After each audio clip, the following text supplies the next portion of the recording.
Hello, script flippers. Ready to unlock a secret weapon in English grammar? Today, we're mastering inversion, turning sentences around to make your English sound amazing. Let's dive in.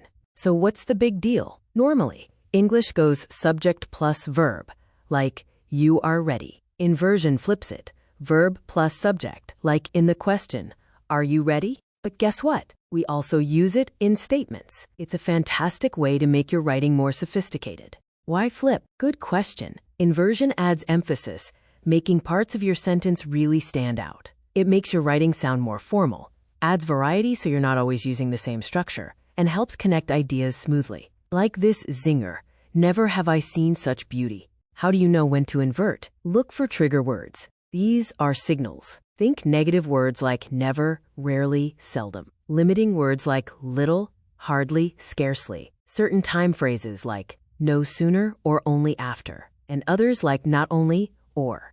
Under no circumstances. Spot these? Time to invert.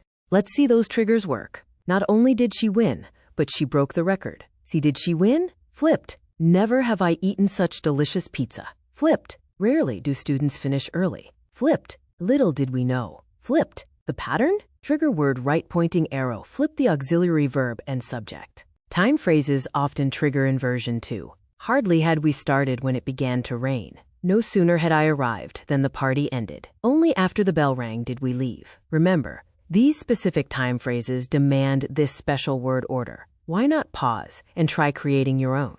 Want to sound extra professional? Use inversion in conditionals. Instead of if you need help, try the sleek should you need help. Instead of if I were you, go with were I you. It drops the if and adds instant formality. Fancy, right? You can also use inversion to emphasize strong feelings with so and such.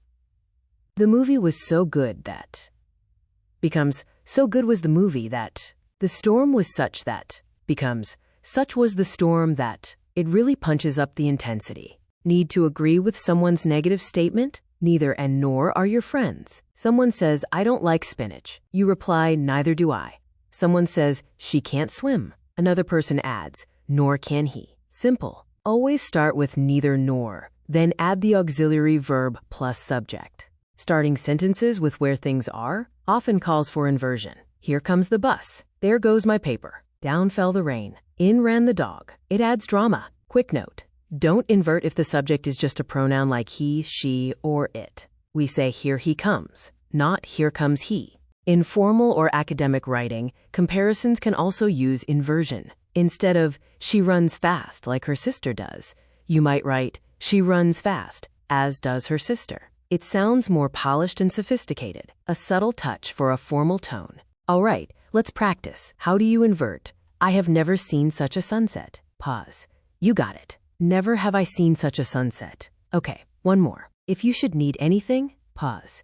Becomes, should you need anything? Fantastic. Keep practicing these patterns. Watch out for these common slip-ups. Remember, no inversion with pronouns after place words. Here he is, not here is he. Don't forget the auxiliary verb, it's essential. Seldom do we see, not seldom we see. Keep time expressions like no sooner than together. Use the correct verb forms and double-check your punctuation.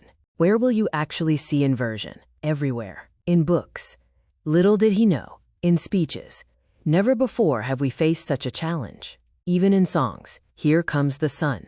In movies and poetry too. Keep an eye out. It's more common than you think. So let's wrap it up. Inversion flips subject and verb to make writing more interesting and emphatic. Remember those trigger words and patterns. Practice is key. Start simple and build up. Don't be afraid to try it. It's all about adding style and emphasis to your English. You've got this.